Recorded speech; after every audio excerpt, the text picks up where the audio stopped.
And welcome to the channel. Today I'm going to show you a few tips to do if you cannot find your Bluetooth accessory on the HTC U23 Pro.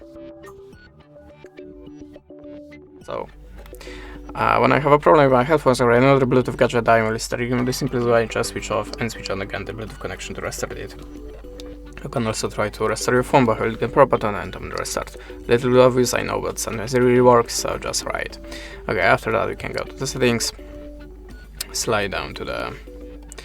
okay, before that, you have to be sure that your Bluetooth accessory is in the power mode, and how to activate power mode you will find in manual to your device. Sometimes you have to push the button for 3 seconds, for example, or push the button for 5 times, so check it in the manual to your device or maybe on your YouTube channel. And if you're sure that your Bluetooth accessory is visible for other devices but still not for your phone, go to the settings, choose the system, down the reset options. As you can see, I have a Bluetooth, so tap on it and choose reset settings. Tap on this button again and look for the device in the Bluetooth list. You can also try to update your system. How to do it? Go to the software update and tap on the check now. If you have an update, just download that and install.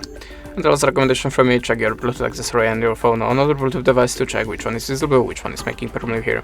And that's it. Thanks for watching, leave us a like or a comment and goodbye.